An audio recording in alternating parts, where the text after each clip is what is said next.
Hi folks. This week on the podcast, we will hear about the Troubles from the perspective of Richard O'Raw. Richard has an invaluable first-hand account of the Troubles. He was on the blanket beside Bobby Sands, and in his later years, he has become renowned for the many books he has written. I've used at least 2 of his books as sources throughout this podcast. I used his book Blanket Men, An Untold Story of the H-Block Hunger Strike during the Hunger Strike episodes, and then I used the book In the Name of the Sun, the Jerry Conlon story, as a source for the Guildford 4 episode. In 2023, he released a book focusing on the IRA hitman Freddie Scappaticci, called Stakeknife's Dirty War, the inside story of Scappaticci, the IRA's nutting squad, and the British spooks who ran the war. I got in touch with Richard to talk about his new book, but this was the first time I got to speak to someone who was on the blanket, who was also a friend to Bobby Sands. So much of our conversation was about the hunger strikes. It's rare to get the chance to talk to a primary source such as this. Just a heads up that the audio quality for this episode was quite poor, so I did put it through a fairly strong filter, and though it's a lot better, there might be some odd sounding parts, but I'll try to have very few of them in it. Okay, enough of that. Let's get into it.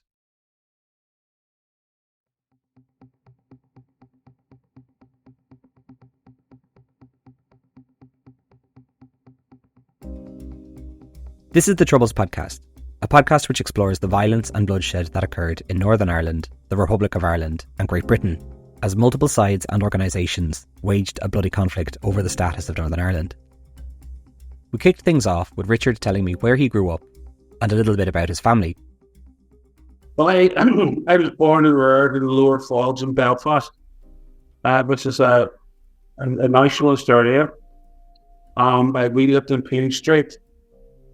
The Conlons, Jerry Conlon from the Guildford 4 was my best friend growing up. He lived across the street. We lived in 6 Peel Street. The Conlons lived in number 7. So he and I were best friends. I came from a Republican family. My father was an IRA man during the 1940s and was actually an OC, Belfast OC at one stage. And he had been interned, etc., and had escaped out of Derry jail. His whole family were very Republican. Brothers, most of his brothers did time as well, were interned and were sentenced as well for IRA activity. So I came from this Republican sort of background, this Republican ethos. But it was Republican stripping, and our house was fairly central because of it. Basically because of who my father was and because of where it was placed. We lived just 2 doors down from the Falls Road itself. And a main road, sort of a main street. And there were 3 pubs in our street. So when people went out on the tour, they usually ended up in our house. And these are Republicans, they're good friends of my father's. Actually, some of them were founding members of the Provisional IRA. So that's the sort of background I came from. And when the Troubles broke out in '69, whole Catholic streets were being burnt down. People call it a pogrom. I'm not sure that name fits, but there was certainly a degree of ethnic cleansing to it. Richard remembers when the violence began drastically escalating. Well, I was 15. I was doing A-levels at school. And the 15th of August was when 1969 was when it all kicked off. And 150 yards from our house, whole streets were on fire. Women were running with their kids up the street, trying to save them. And behind them, loyalists were petrol bombing their houses. And the loyalists were being covered by armed policemen, specifically a reserve constabulary called the B Specials, who were all total Protestants. So that's what was happening. Though he was aware of the civil rights movement, initially he wasn't interested in joining them, but things changed around 1969. I wasn't particularly that politically aware. I wanted to go on what was known as the Brutality March. Brutality March was a march by People's Democracy from Belfast to Derry. And my mother was going to let me. I was 15, maybe just 15. And my father says, no, there's going to be bad trouble at that. So he didn't let me go in, and he was right. He knew what was going to happen. They were ambushed, and they were brutalized and battered. Really ambushed. So, no, I was at 16. I was in the football and hurling, right, and basketball, and the stuff that kids of that age would be into.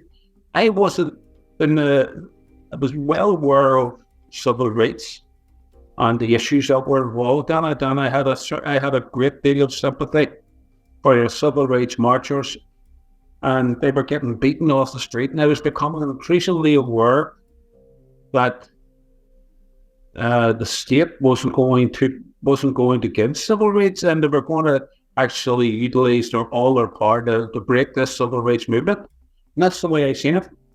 And then in 69 the guns came out, and everything changed.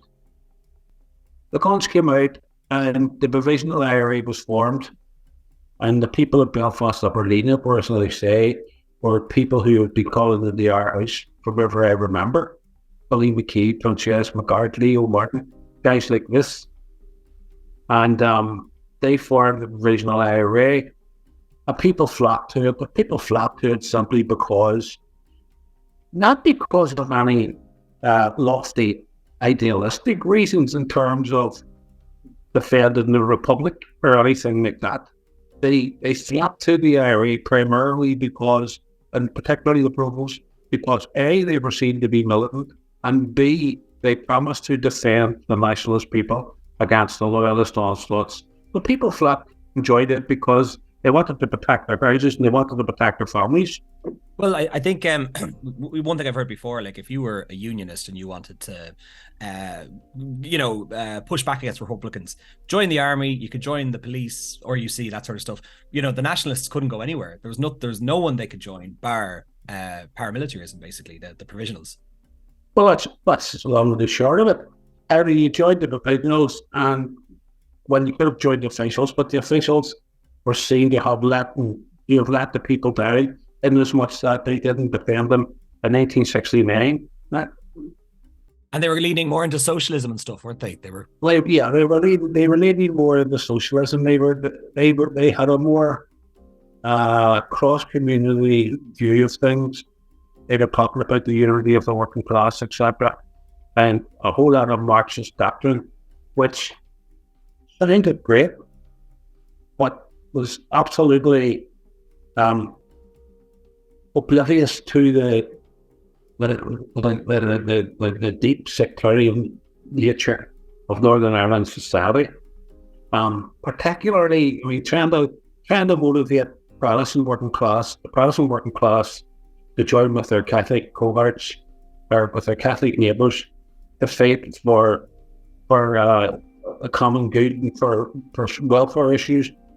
It's always going to be an uphill struggle. Still doesn't happen. It's a hard sell, and especially when I guess at a time the Protestant population were felt to have had a higher share. They had a much better deal. So when you think about it, they had all the means. They had the whole power of the state in their hands. They had most of the employment. They had the shipyard, which was 80% Protestant. They had the aircraft factories, which was 87% Protestant. Heavy industry, such as Mackey's, was mostly Protestant. Police was virtually 100% Protestant. Business service was 100% Protestant, and so on, and so on, and so on. Now, if you were Catholic, really the best you could have hoped for was a job on a building site. That was about the head of it. Most Catholics weren't working, not because they were lazy, because there was no work for them. Richard joined the Provisionals when he was 16, and he went into detail explaining why. When I was 16, I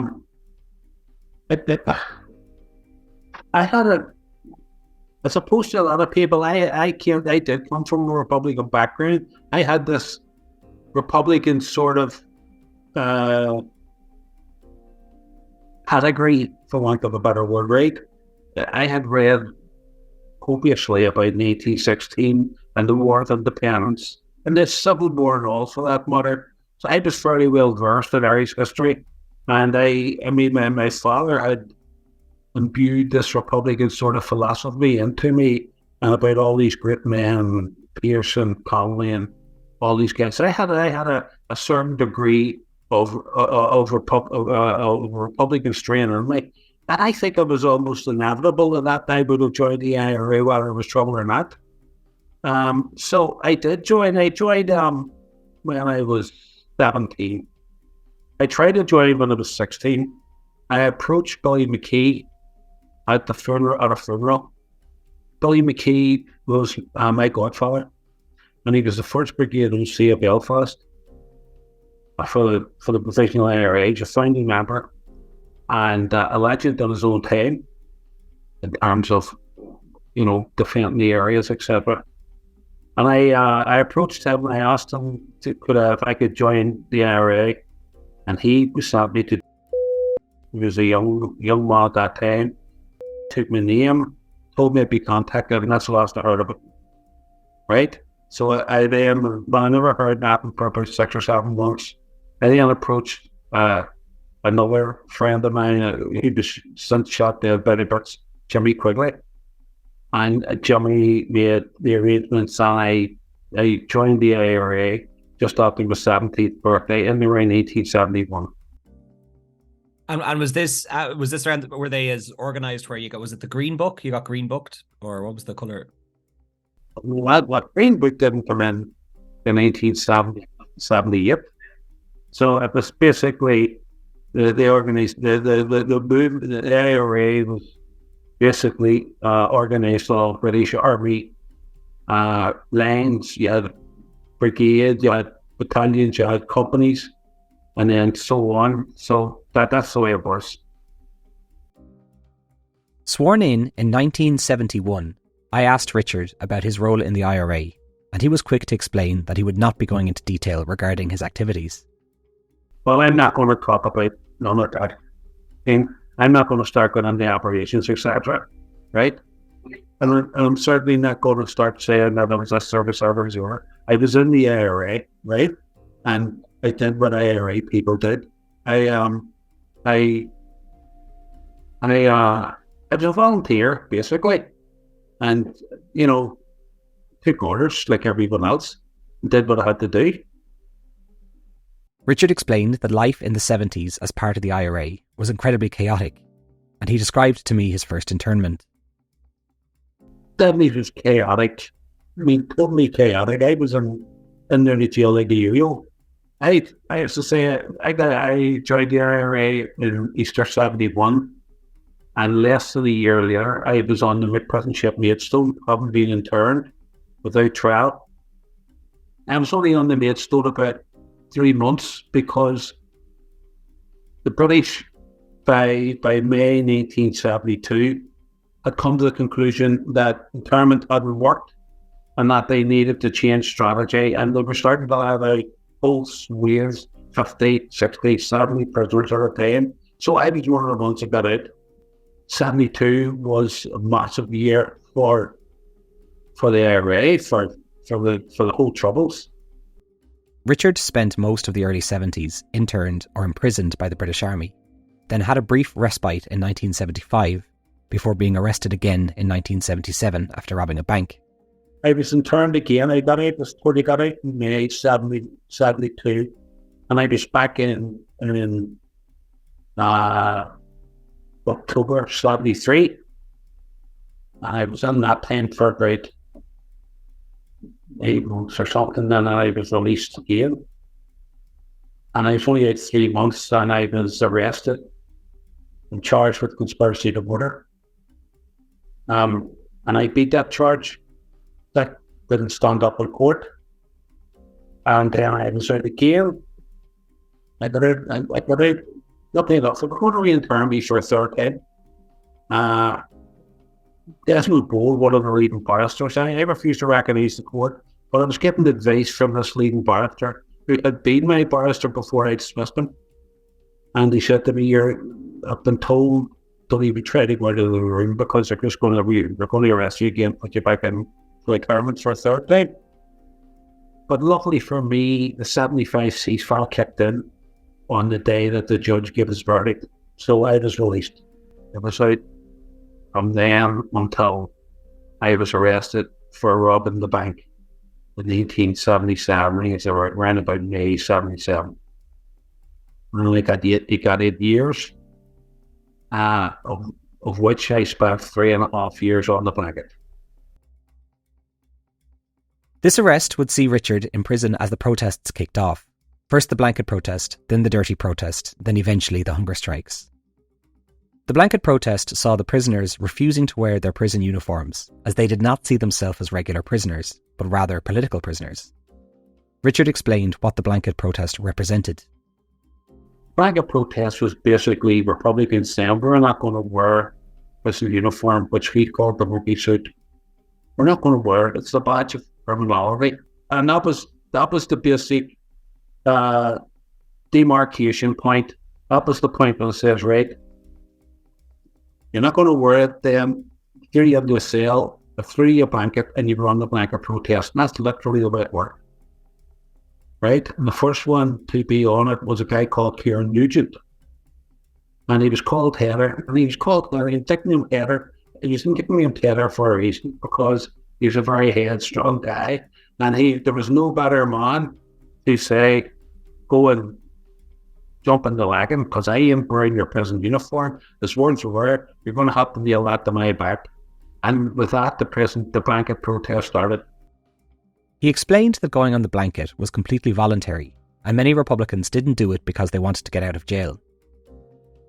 Blanket was voluntary. Nobody was forced to do it. There was quite a lot of Republicans that did it. Because here's the other way of looking at it. But every day that you were on the blanket was a day longer you were going to spend in prison. Up here, if you got 8 years, legally you'd have been released after 4 years, assuming that you didn't violate any prison rules, etc. During those 4 years, you'd have been entitled to be released after 4 years instead of here. Affirmation. But when you're on the blanket, every day that you do is added on your 4 plus 1 plus 2 plus 3 plus 4 plus 5 at any given week. But we were on it for 3.5 years. Some of us was on it for 4 years. I asked Ricky about how much influence the IRA leadership had on the outside to the men in Long Kesh. None at all. It was started by prisoners. The outside leadership didn't influence whether or not there was going to be a blanket protest or not. That's the outside influence. Outside, at that stage, the outside leadership was pretty hands off, and which was a good thing, because they never said to Republican prisoners it's in order to do the blanket. The blanket, as I say, was consensual. You didn't need to. You didn't want to do it. You didn't have to do it. And actually ended up there was more people in the prison system than there was on the blanket. At that when the blanket ran its course, but no, it was consensual. It was like you did it because you were motivated. You did it because you were saying, I'm not a criminal, and you're not going to criminalize me, and you're not going to criminalize the Republican struggle. Richard then began to explain how the attitude of the prison officers changed as the protests kicked off. And then we talked about the progression of the protests from his perspective. Before the dirty protest, they just viewed the thing as a job, right? There's nothing to them whether we went to work or not. Probably a lot easier for them because they had less fun without to do. They literally just opened you up, give you your food through the door, closed you up, and that was you to dinner time. Came at dinner time, opened up, give you your food. Came at supper time, give you your food. And that's all they really did, because we didn't get exercise, or we didn't do anything that the normal prisoners do. We certainly didn't go to work, right? And they had nothing to do at all. Their problem was that they were bored out in their brains, but we still, I don't recall certainly any violence from them pre-dirty protest. more bored. And they could be chatty. I mean, some of the peasant screws, some of them were animals, right? Some of them were okay. You know, didn't stick everything. Some of them would have said that it's terrible what these are in, etc., etc., and they would have been conciliatory. There's others who were just absolute monsters and that took great pleasure in beating up naked men. And that's just the way life usually is. I mean, there's always good girls and bad guys. So then let's I guess maybe go towards the no wash protest. That was kind of, so you're on the blanket for, was it 6 months or even longer, or you're on the blanket for a bit, then you went into the no wash protests, and I'd imagine that got pretty difficult, even though I know there was pretty good morale amongst the prisoners, I guess, but I'd say the no wash protest it was the start of it getting very, very unpleasant, I think is how you write it in the book. Well, the actual no wash protest itself was awful. Awful for the first few weeks, because that's when it hit you the most. You weren't shaving, you weren't doing your teeth, you weren't washing, you were stinking. You could just the smell of you could smell the guy beside you. There was a smell of us, and this is before we even put the shit on the wall. People be running no wash, you just weren't washing prior to that, and you were going out to visit. In my case, I was going out to visit my wife prior to that. And then there's a beer, but it would starting to get a beer, etc. And you knew you were absolutely rotten. And there was nothing you could do about it. And so it was difficult. And and in the cell you had a carton of water and a pole in the chamber for it. And I was so tempted sometimes to just throw the water around yourself. So it was very, very difficult for a few weeks. And then you got used to it. You know, it's like everything, no matter what situation you find yourself in, you'll get used to it and you'll adjust to it. Adjusting to the dirty protest, that was the start of the dirty protest, right? Or we weren't wise.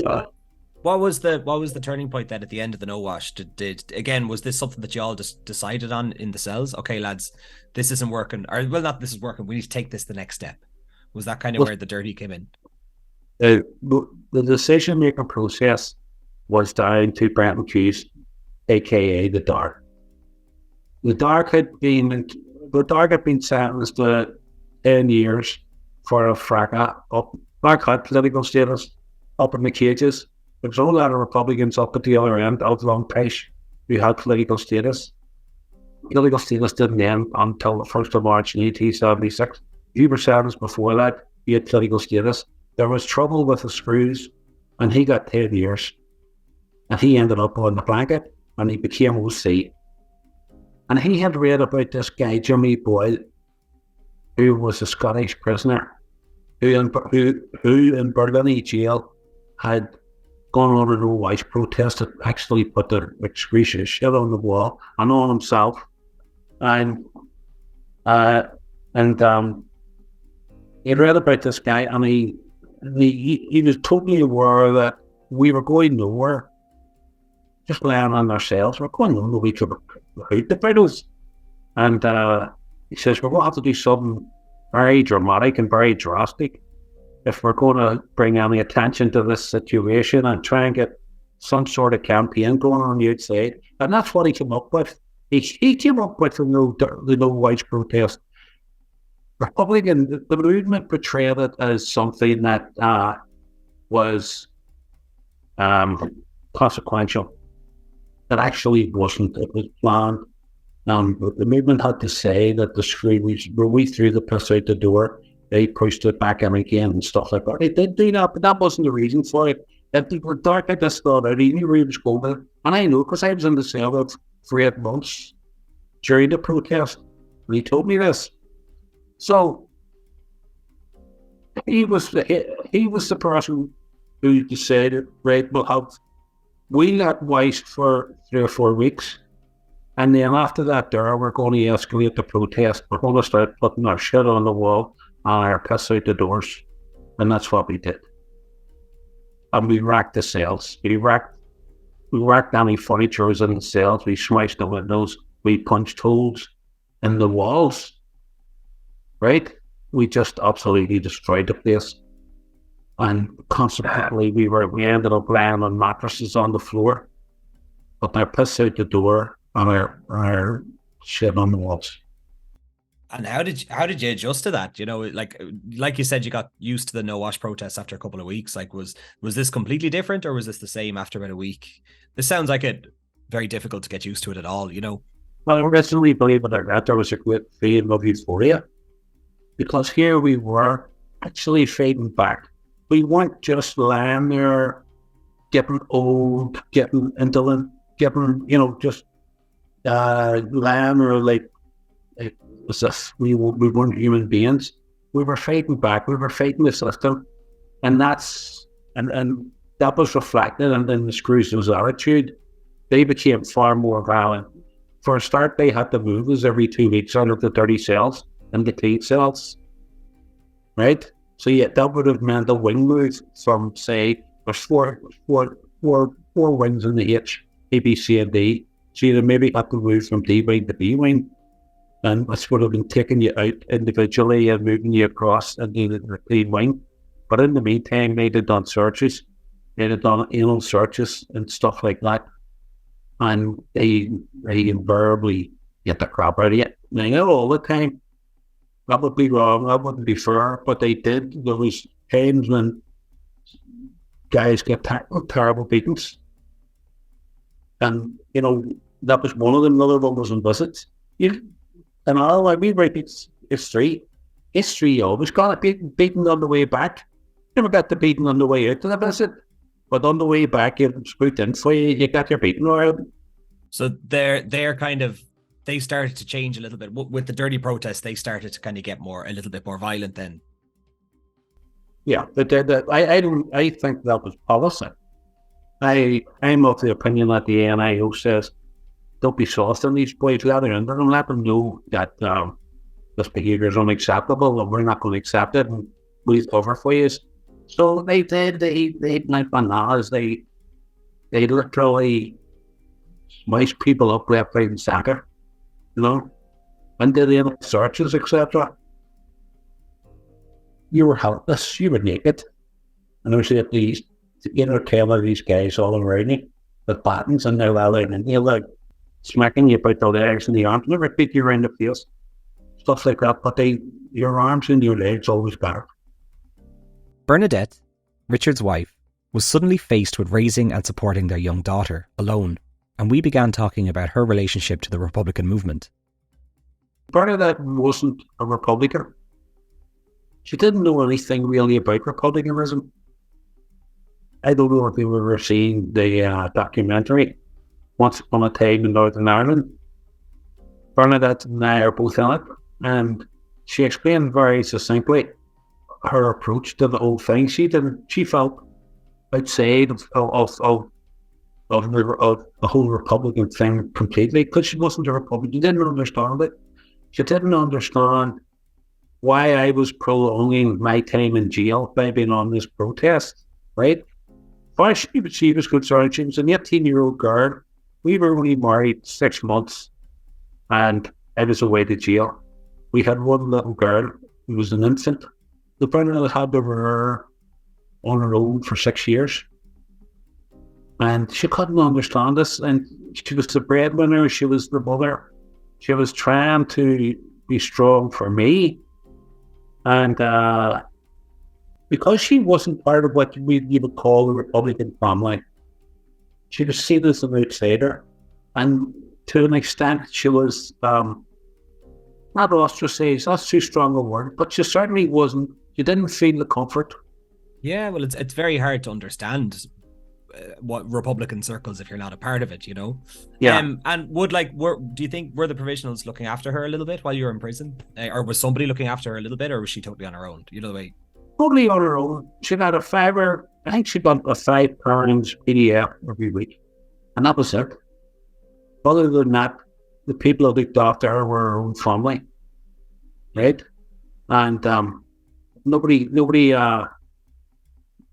ever went to her and says, "How are you getting it? And can we help you? Is there anything specific we can do to ease the stress?"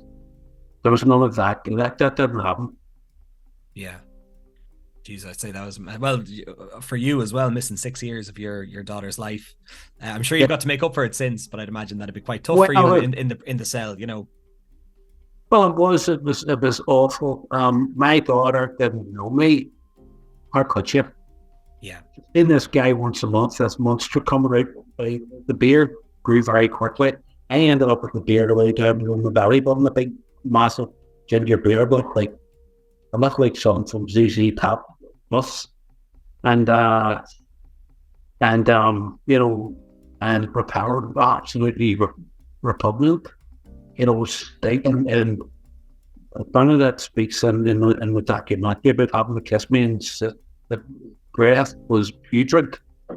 You know, when you didn't do your teeth for 3.5 years, your breath's hardly going to be, McLean's clean, McLean's fresh.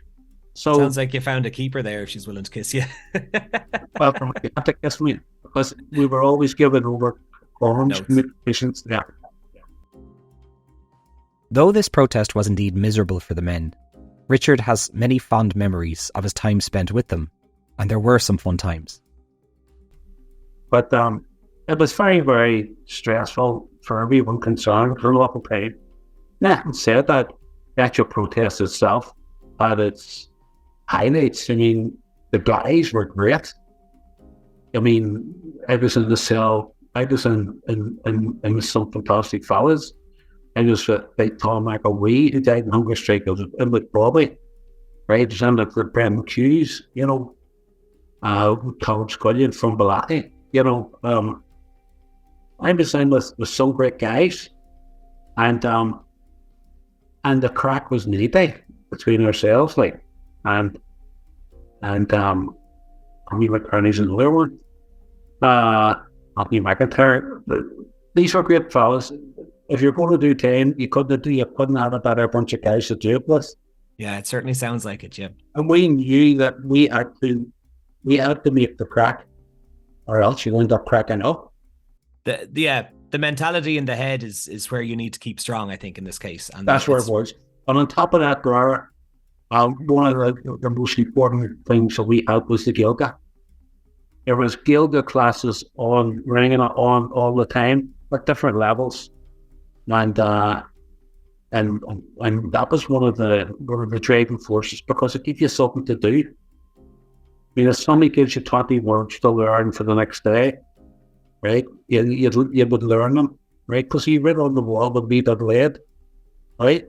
And it gives you something against the screws, basically, because they don't have the language as well. So it gives you a little bit of a... It wasn't always as simple as that. Some of them did. Oh, really? They learned it too? Fuck, I remember me and Beck was speaking. This is during the hunger strike. I think somebody shouted up the wing. The good thing about us was that we spoke in code, even if we were talking in Gilga. It was in code as well. So it wouldn't have been so obvious to you, but sometimes a screw would have shouted something up a full sentence, or maybe a wee passage or something. And you knew this guy's talking, this guy is no fool. He just hasn't picked up an Albert here and there. He knows what he's talking about. This podcast would absolutely not still be here if it wasn't for the people on Patreon who have been supporting me. On Patreon, you can listen to episodes early, which are also ad-free. And I also release a companion video after most episodes, which would have additional information about the subject matter. I usually release a short video when there is significant news happening in Northern Ireland. We also have a book club, where we read a book, and then after a few weeks we have a group Zoom chat where we can talk about the book we are reading. If any of this sounds like your cup of tea, then you can subscribe over at patreon.com/The Troubles Podcast. Each and every supporter helps this podcast get one step closer to becoming a full-time job. Thanks for listening. We then moved on to the hunger strike and how the initial strikers were chosen, and how it was important to choose strikers who were not attached to violent acts which killed people. Brendan Hughes picked the hunger strikers. The thinking behind was 7 picked. And there was a great deal of symbology in it, because there were 7 guys saying the proclamation, and 6 of the guys who were picked were from the 6 counties, or the six individual counties of the north that were under British occupation. So that was the thinking, was that each county would have at least one hunger striker, or he would be a source whereby the local population could rally behind him. Rally toward, yeah. And maximise support. So that was the thinking, and the Dart picked those. And was it important for them not to have particularly violent reasons to be in prison? You know, like, I think that was kind of important at some stage. It was. I mean, we did not want to score own goals. So it was important that we knew they were going to profile every hunger striker the press would, and it was important for us to make sure that they didn't have, for example, so easy touches, people who were in for, say, sectarian killings, right? And so when someone wanted to go on hunger strike and they were in for shooting, for example, like Bick was in for blowing up the Bayardo bar on the Shankill Road, and there was 4 or 5 people killed in it. So he couldn't have went on hunger strike, because the cross would have latched on to him, and public sympathy would have been impossible. Would have been severely dented, to say the least. So we tried to pick people who were in for answers that like, if you could say, were part of an armed struggle, that weren't repulsive. They weren't repulsive. People, some would say they were all repulsive, but that's. Well, you still see it. Who is it? I think you still see it today. Every now and again, is it himself? It might be Thomas McElwee. Is that how you pronounce it? Oh, McElwee. Yeah, geez, my pronunciations in this podcast are disastrous. Northern Irish team. No, but I think he. Whenever I see memorials for him every year, it always is met with a lot of vitriol, because I think he was involved in firebombing, which led to the death of a few people. So I think, you know, it makes sense that, you know, they'd want to pick hunger strikers who, you know, weren't there for sectarian killings, I guess the way to say. Well, Big Tom wasn't there for a sectarian killing either. He was part of a bombing team in a car, and the bomb blew up in the car. He never got planted in the bomb, right? And he lost an eye, and other people lost toes, etc. It's a pretty small bomb, but it went off, and because it went off, there was someone went off prematurely. There was a girl walking past, and she was killed, right? But they didn't go out to do a sectarian bombing. They were going to bomb some jewelry, maybe what they were going to bomb, but they weren't in to kill anybody. And they certainly wanted to blow them up. So that's where Tom was. The first hunger strike collapsed, with no deal being done. Richard went on to explain how this collapse happened. Then when it came for the first hunger strike, I guess, you know, you were waiting on this deal with the British government, and then the deal didn't really come through, and basically the British government were playing quite sneaky about things. So you knew that when you went back, yeah. They weren't. You need to get this right. The first hunger strike collapsed. There was nobody waiting on any deal. There was no deal done. The first hunger strike, several hunger strikers told Brendan Hughes, who was the OC of the hunger strike at that time, that they were not prepared to die. Right? They didn't want to die. And one of them, a lad called McKenna, elicited from Brendan a guarantee, a promise that when he went into the coma, the Dart would save his life. And that's exactly what happened. There was nobody, the Dart was not anticipating any rescue package from the British, right? It was as simple, as pure and simple as that I said there. The guy, McKenna, went into the coma, and the Dart intervened and saved his life. And that's what happened. problem for the outside leadership was that they couldn't have the public perception that the hunger strike just failed, that the hunger strikers weren't prepared to go the whole way, having said that they were from the very start, right? So they manufactured this whole scenario, this whole story that the Brits made a deal, and the Brits said, yeah, okay, we're definitely going to bring it in these, and on the basis of that, the dark end of the hunger strike. That's nonsense. Hunger strike ended because people didn't want to die, and that's basically it. I mean, that very night, Bobby wrote to Adams looking to go back on hunger strike on the 1st of January 1981. And when he came back after visiting the prison hospital and the hunger strikers, he came in the R wing. He went in the other wings and he told the guys, the Euromar fact, he got nothing. Right? And that's the reality. There was a document that was in transit that ended up with been read by Adams in a kitchen cabinet that he had constructed around himself. And the document was also just more or less a reiteration of prison rules as we knew them to be, other than they were going to give us clothes. Instead of the monkey suit, they were going to fit us out from Marks and Spencer's, which was the equivalent of a monkey suit, right? So there was nothing, and that's what happened. After the collapse of the first strike, it was then decided to go back on hunger strike. So then the decision was made, Erash on style cookers, I guess. Right for Stakeknife.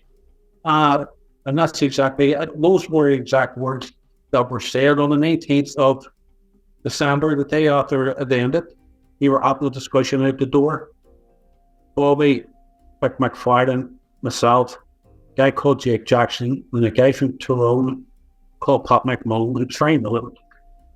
He's Tyrone man. And we were thought about the options, and we had no options. If we had had our own clothes, it would have been a different story. We could have walked off the protest there and then and said we won, but we hadn't. So we were looking at all the options, and we couldn't get away from we wanted away from protest. We wanted off it, but we couldn't get off it. We were nailed to it by virtue of the fact that of the clothes issue. And Pat Mullen said for about an hour, and then Pat Mullen said exactly what you said. A Reicher stock operation. And Bobby said, ain't them like Shenny. And then he says, I'm not going to like the first thought that hits me tomorrow morning. And he knew he wanted to go first, or he knew he'd be the first one on hunger strike, basically. Yeah. I don't know where the strategy of staggering the hunger strikers came from. No, I don't know. This beginning of the second hunger strike cast a shadow over the men. As the first hunger striker, Bobby knew that he would probably have to die. You know, and I think you describe in your book, like, how of a brilliant character Bobby was with his music and with his writings and everything. But then I guess this was kind of the turning point when it became a lot more solemn, because I think Bobby kind of knew he was going to die. I don't think he'd any hope that he'd have a way out of this. Or if you disagree. No, I don't disagree at all. I think Bobby was practical enough to know that after the first hunger strike failed, that the Brits were never going to cave in and give us what we needed to get away from this. I think he always knew he was going to die, but no matter what you think, you hope that something unforeseen, or that some archangel's going to come in on a chariot and save the day, right? You hope that, but Bobby was pragmatic enough to know that he was in a real difficult place, and the problem for him was that he wanted to leave it. It was the strength of his personality, right, and the strength of his commitment that convinced the Army Council, the IRA, to sanction the second hunger strike. They were totally against it. Well, did they have a say in it, do you think? The Army Council, the IRA, had said no hunger strike. That would have been it. But Bobby's personality, the strength of his commitment, the fact that he was going on it on his own and that no matter what, he would die. Those were the reasons. And also there was a huge sympathy for the predicament in which we found ourselves. We prisoners, we blanket men. So, all of that combined, and they said reluctantly, okay, we'll go a second time, but I'll tell you this, lads, as opposed to the first time when they held back in operations to make sure that the hunger strike didn't suffer from any adverse operations, we're not holding back in operations. We're going to go ahead as if normal business was resumed. I asked Richard about his role as the PR person for the IRA during this time and how it worked. What happened was that there was 40 men usually in a wing, roughly about that, 40-43, I'm not too sure exact number. But what we did was we staggered visits so that only one man got a visit on any one day, right? And that one man was the conduit, right, with the outside leadership. He'd have taken out the comms and brought the comms back in again. And then whatever comms came in, if they needed to reply to, the guy who was out the next day brought the comm back out again. So it kept a continuous flow of communication. Richard went on to explain what it was like the night Bobby Sands was elected to the British Parliament as an MP, as the prisoners were listening on a tiny radio smuggled into the prison. Me and Vic sometimes shared it, but he had it on that particular night, and he 22 cells separating us. And he got me up to the window and he said very quietly, Bobby won the election. RNG. And it was like, the heat was just coming off everybody's cell. The excitement, and they were all told, now be a gray and road, not be a Gary Toga. Or us corner that creep the door in front of the screws. And they'll be getting excited. They'll let them see. So the screws came around with all big grumpy faces. It was a phenomenal stroke of genius, I think, in such a difficult time. Well, it was. It was incredible. But Bobby himself was carried away that he suspected that it wouldn't change anything, and it didn't. Richard has quite a controversial opinion regarding the second hunger strike that would still upset many Republicans today, where he suggested in his book that the strike could have ended after 4 men died, but instead a further 6 went on to die. Well, we were 4 guys that died: Bobby Sands, Francie Hughes, Raymond McCreath, and Patsy O'Hara. They had died, and there was almost a 2-month break until the 5th man approached critical point. This man was Joe McDonald, a friend of mine. Joe was approaching critical point, and on the 30th of June 1981, they put out a very large statement saying that they were not going to give political status.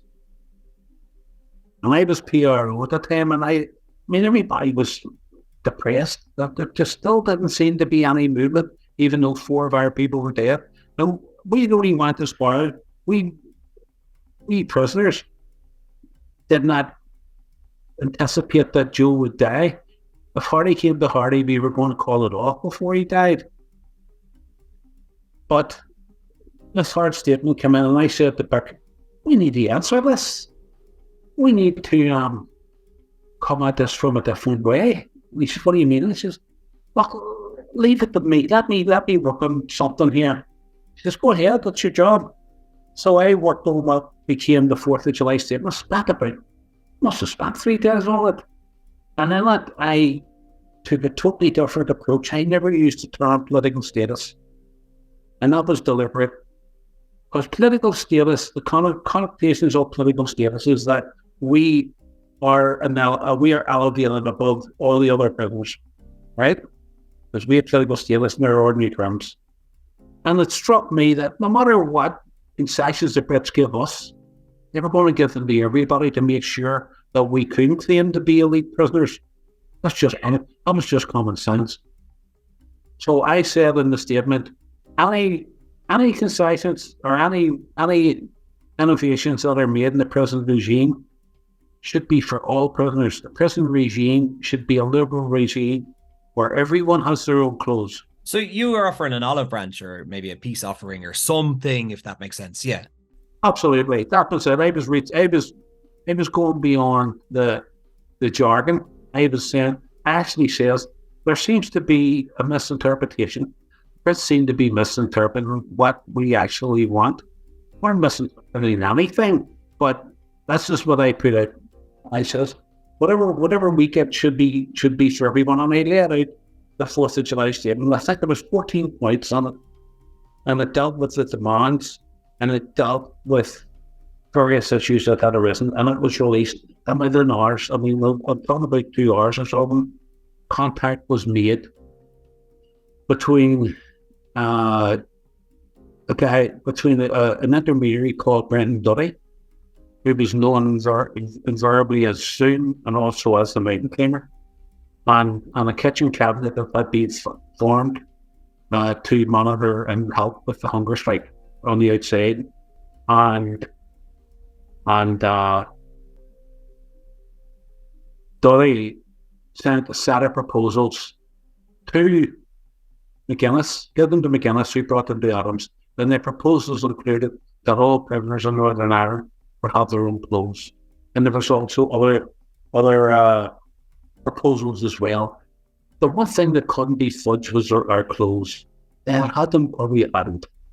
And they were saying, you know what, we'll give them to everybody. Well, that's not a problem for us. As long as we don't have to wear yellow shit. Right? That was my attitude. That was Big's attitude. Yeah.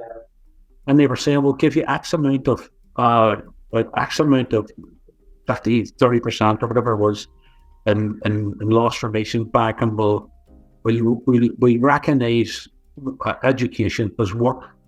If you're doing A levels, they will recognise that as work, which they never really did before. And all of that. So Donnie Morrison got a visitor to the prison on a Sunday to talk to the hunger strikers. There was 8 guys in hunger strike. 8. And I was very aware of that. I mean, this was a situation that was fraught with very, very severe consequences. And Donnie Morrison didn't tell the hunger strikers what was an offer. He told them there was a contact, but that's all. But he told Bick what was an offer. And Bick came back and sent me up a column and told me what was an offer. And he says, I want an opinion on that. And I looked at what was an offer. I didn't judge. I didn't rush into it. I looked at it for a couple of hours, threw it about in my head, and then I got him up to the cell and I told him at a scale that there, in my view, there was enough there.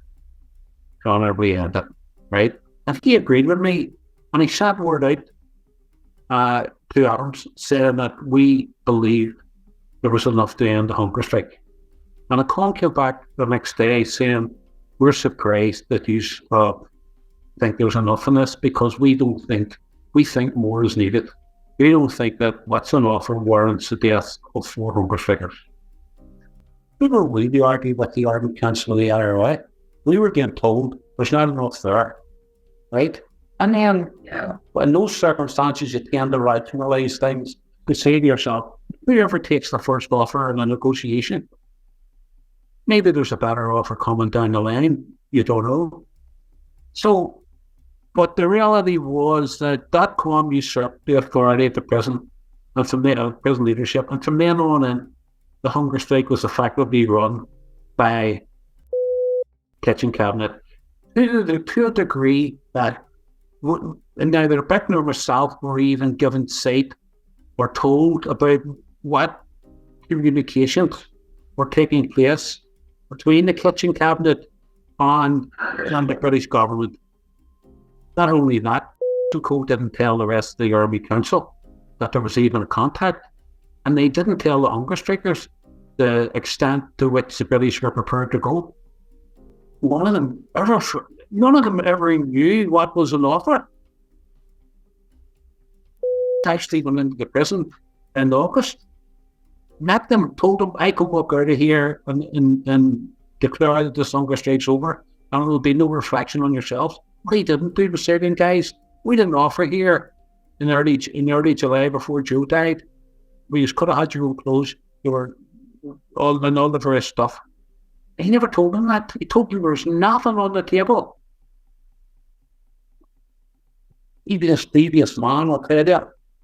And then over the next few months, 6 men would pass away. And then exactly what I feared what happened did happen. And we were virtually into a second hunger strike, and another 6 men died.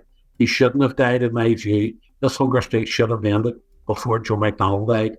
And Joe McDonald should have been able to see his daughter and look after his family like the rest of us, and the rest of them as well.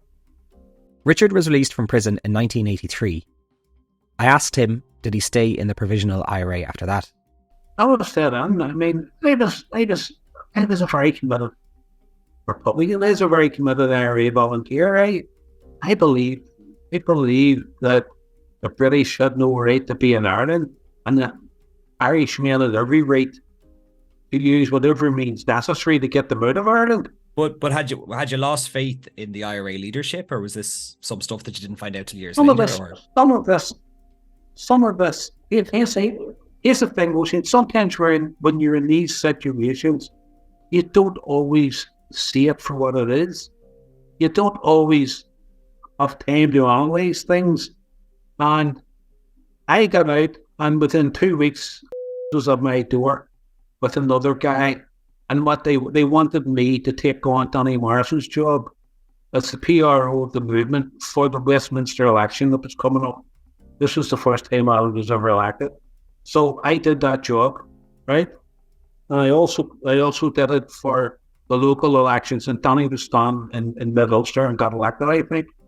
But I did that job, and it was a big commitment. You were doing 10-hour days.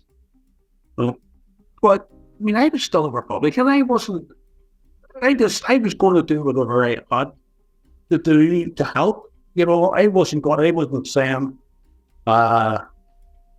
what really happened at that stage. I went in and I did that for maybe 10 months or so. I can't remember the exact timing of it, but I did that, and then the Brits used the tactic of supercrosses. They started turning people, putting all sorts of Republicans in jail, and I was asked to take over the role of coordinating the movement's response to supercrosses, and I did that as well. I asked Richard when he decided to leave Republicanism. I got out of the movement, and Bernadette, my wife, gave me an ultimatum, basically said to me, because I was starting to take some leadership roles, and she didn't like it. She didn't like it at all. She didn't like me being in the press office because it was so demanding. She didn't like me being the front man for the Supercross thing. And she's a very astute girl. She's very smart. And she saw that it wouldn't have taken much for me to be even more immersed in the Republican movement. And so she said to me, she got me one day, she says, you have 2 choices. You can either stay in the movement and do what you have to do, or you can come with me and your daughter and build a life. But you're not going to have the 2. If you stay in the movement, I'm gone, and Bernadette's gone too. Stay with us, then that's fine. You'll have a good life together. So I chose Bernadette and my daughter, and I left the movement. That's about late 85, early 86. And I guess, was it a tough choice or not at all by that stage? It was a tough choice because I still had an affiliation with the thing about the movement was that, it was a vehicle for your political aspirations, but it was also a part of your life. It was absolutely where you belonged to something, right? It was a part of your life, and it had been very much a part of your life. Well, it was part of the fabric of who you are. Correct. So it's not easy to say, I'm gone, guys, cheerio. So it wasn't a difficult choice. but it was a choice that had to be made, and it was a painful choice. I would have much preferred that Bernadette and I stayed together, and that I had still been in the movement. I probably would still have been in it, God knows for how many more years. But as it was, I was given the ultimatum. I took what I believe was the right choice. I picked my wife and my daughter. We then started talking about Stakeknife, aka Freddie Scappaticci. I've seen him a couple of times. A couple of times he would have called into the press office, but I didn't know him. I mean, I met him in Internment. I said hello to him, up on about it. I didn't know him personally. I had no dealings with him. Thank God and his blessed mother, right? I had no dealings with him, but he would have come into the press office occasionally, and that would have been about it. But Freddie Scappaticci, as far as I was concerned, is a very, very strong Republican, very staunch. So I guess what brought you to write about Scappaticci then? Why did you want to write about Freddie Scappaticci? It was actually a commission pushing, right? I had just finished Gurian's Gold, and I had started a novel with my daughter that's got nothing to do with Ireland. It's all based on London. And the managing director of Murray & Press, Conor Graham, was in the house Christmas, I think about 2020. And he said to me, Rick, what's your next project? I said to him about this book. I said, but it needs a fair bit of work. I said, know where you're finished. And he said to me, look, you fancy writing a book about Scap? And I answered blank at me, and I was reluctant to write any more Irish books because I was hounded and ostracized and still am to a degree. So I was reluctant to do it, but we talked about it, and then he says, like, what do you think? And then Alice says, fuck it, why not? It was literally like that. So you have all the facts that matter then. Here's the question. Why do you think Scappaticci flipped? Nobody knows. Nobody knows. And the Brits would tell you he was a walk-in. They'll tell you different things. One would tell you he's a walk-in.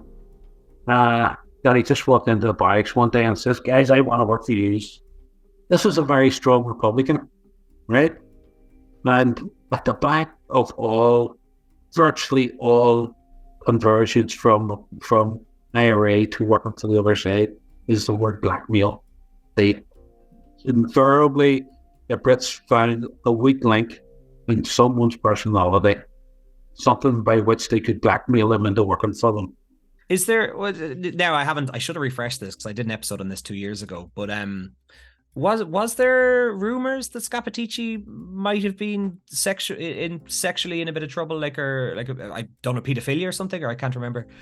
Well, that's one of the propositions offered to me by someone who knew quite well that he had been involved somehow with an underage girl, and that he was going to be charged with it, and that was the reason why he was turned. No evidence of that at all. There's no evidence of none of this. Another one was that he was definitely involved in a tax scam. I know that because I talked to one of his workers. He said he was getting a fortune. The tax scam was up here in the 1970s and 80s,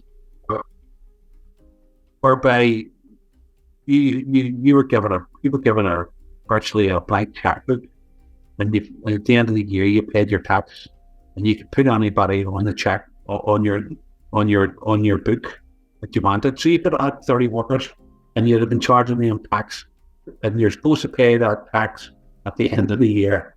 But if some of the guys that had the books actually auctioned them, they were getting £4,000 for them. The only things could have been worth £100,000, right? Right. So when the time came, they declared themselves alcoholics or whatever. So Scap was doing that. There's all sorts of reasons, but nobody ever really nailed it down. And it hasn't been nailed, and I don't think we're ever going to be.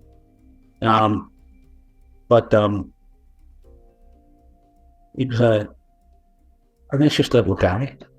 Yeah, so I've heard from a lot of my reading. And did you learn much about his life once he kind of disappeared once he went to ground the UK, or was there virtually nothing about him? Well, there's a couple of things before that. Scap is alleged, it's alleged that he was involved in 35 killings. This is where the IRA shot dead 35 people who were suspected agents or informers. And it's alleged also, I allege it because the evidence tells me that he told his handlers about every one of those people being killed and gave British intelligence, specifically a group called the Tasking and Coordinating Group. This was an umbrella group that run and coordinated all British intelligence in the north. Give them an opportunity to intervene to save all those people's lives. These were British ordinary citizens, right? And they didn't do it. They invariably let them get killed rather than expose Scap, right? There was 35 different occasions at least. State agents could have saved life, and they didn't. They allowed the IRA to kill those people. IRA Army Council thought they were in charge of this. They weren't, Bullshit. There was an Army Council above them. It was this tasking and coordinating. They called shots. Scap kept his involvement with the British, called the Force Research Unit. This was a British Army intelligence gathering unit, and that's who he was primarily tied with. He kept that knowledge to himself. He never ever admitted it publicly, and it was pure chance that the IRA eventually came to suspect that he was a type, which is another thing. You're all day. We started getting into all that. You asked me the question, what happened to Mach 3 was outed. He was outed in 2004. He was never going to allow himself to be outed.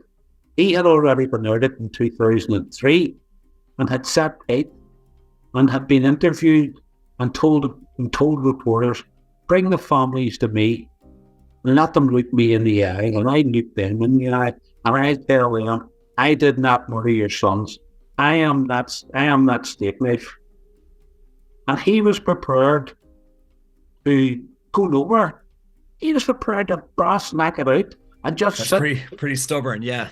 Right, and just brass knack it out and say, it's not me.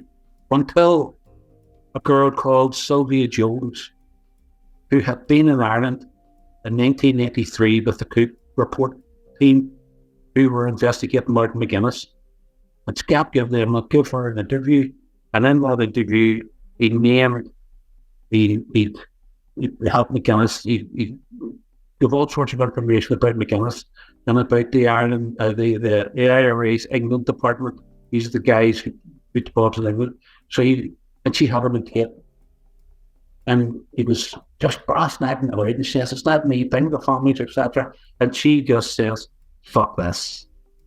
She put the tape on the internet, and there's wee Freddie, right? And everybody knew him, but he's a very distinctive voice. And there he is giving all this information, and the next thing, he's on the plane and he's away. If she hadn't had that tape, he'd have been here today. So with the Provisional IRA aware that Scappaticci was an agent of the British government, why wasn't he killed? I put that question to Richard. The IRA haven't particularly even said that he was about. Their silence on Scappaticci is definite. When he was outed in 2003 by 3 different papers, Gary Adams, Martin McGuinness, Danny Morrison and Jerry Kelly all came to his rescue and says this is British securocrats trying to defame a very good Republican. The evidence is overwhelming even then. And since then, they haven't opened their mouth about him. This brings us to the end of my chat with Richard O'Raw. I want to thank him again for taking the time to sit down and talk with me, and I would highly recommend checking out any of the books he has written. You can get a copy of his latest book, Stakeknife's Dirty War, at the Irish Academic Press website or wherever you buy books. Thanks, and see you next time.